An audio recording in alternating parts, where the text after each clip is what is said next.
Hi, this is Dr. Irvine from Irvine Chiropractic and Functional Medicine, and today we're going to be talking about sleep. And my brother is here also, and we're going to discuss something that's pretty commonly discussed in our practice, and it plays such a huge role in our health.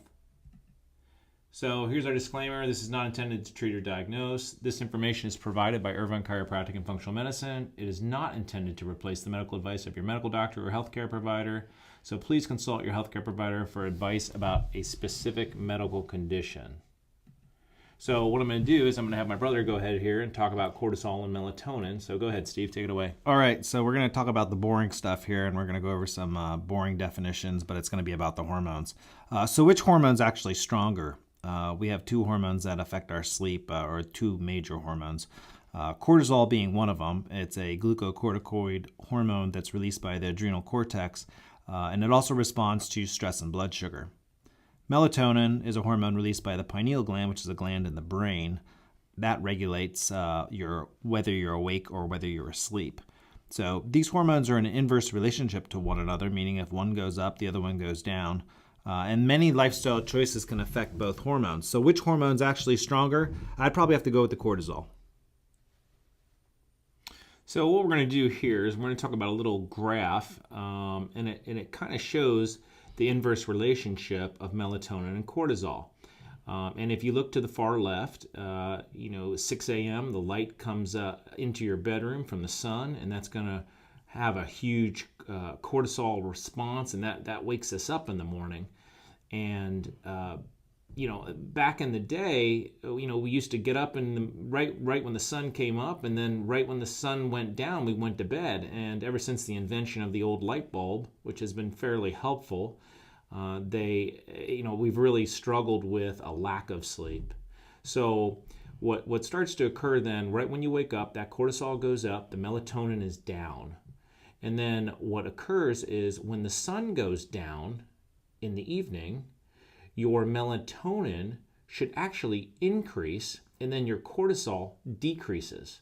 So when you look at this graph at like 9 p.m., that's when we should be going to bed, or close to it, because 10 to 2 a.m., 10 p.m. to 2 a.m. is when physical repair happens. And we need to be in bed by 10 p.m. or before 10 p.m. to get that proper amount of sleep to heal. And if you have any kind of conditions or autoimmune issues or any kind of problems, you really need to have about 8 to 10 hours sleep. So it's just so very, very important to get to bed on time and get good restful sleep. And I think this is just probably one of the most important things for healing. And I think it's probably one of the things that is disregarded the most. A lot of people stay up too late and they're doing things they probably shouldn't. So hopefully you guys have a good understanding that melatonin and cortisol is in an inverse ratio of one another. So what we're going to do is we're going to go over some sleeping tips. And these are just simple things that you can start doing right now. You can go to bed when you're tired. Don't wait till you get your second wind. This means your cortisol is going up. And if you remember from the graph, your cortisol should be going down when you're ready to go to sleep, and your melatonin's supposed to be going up. So if you get that second wind, that's not a good thing. We always look out for the person that walks in and says that they're a night owl. That's usually the key off, that they're not going to bed when they're supposed to. Yeah, that's actually a really good point. The night owl, somebody that stays up and they go, oh yeah, I got my second wind and I can stay up forever. That is definitely not what's supposed to be happening. You're supposed to go to bed when you're tired.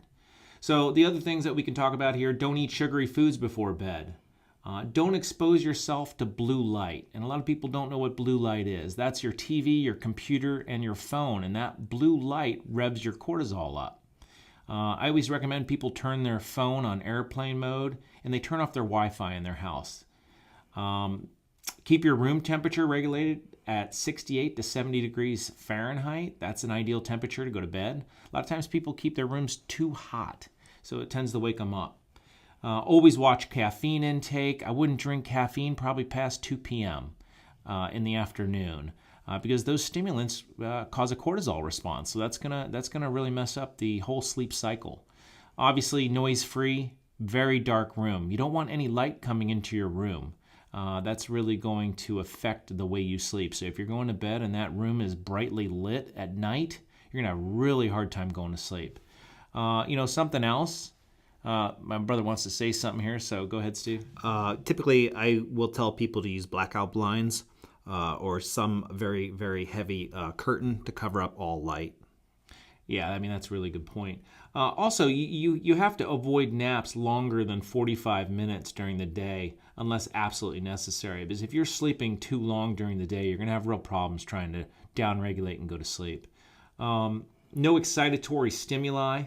I don't think it's a real good idea probably to pay bills before bed. I mean, that obviously can ramp some people up and you could have some problems. Also, watching the news. Watching the news can be pretty exciting.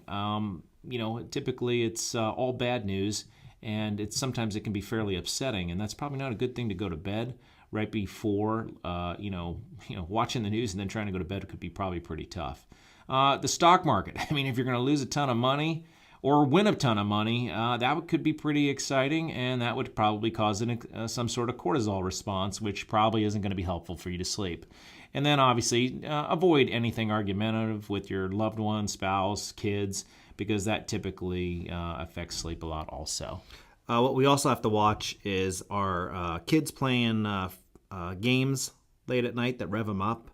So you're talking like the Xbox, the computer Yep, games, yep. all that sort of stuff. That's real excitatory. That's a really good point. So yeah, at least an hour before they go to bed, they have to be off that, if not 2 hours. Yep, that's exactly right. Also early sleep is better than late sleep. So on that last graph, they said, you should be in bed by, physiological repair starts at 10 p.m. to 2 a.m., and it's better to go to bed earlier at 9 than it is to go to bed at 11 and just try to get 3 hours of really good sleep in that physiological repair window. Also, try to avoid drinking a ton of water before bed. Obviously, if you're going to drink a ton of water, you're going to have to get up in the middle of the night, and it's going to have to, you have to wake up, go to the toilet, flip the light on, and that's going to also, that light response is going to mess you up. And I guess if you have to use the restroom, then try to really keep things pretty dimly lit in the bathroom so you don't get any kind of light hitting you. So if you've enjoyed this video and you found it helpful and you got some valuable information out of it, connect with us on Facebook. It's Irvine Chiropractic and Functional Medicine on Facebook. Like us. And our website is www.drirvine.com. I hope everyone has a great day and learned something today.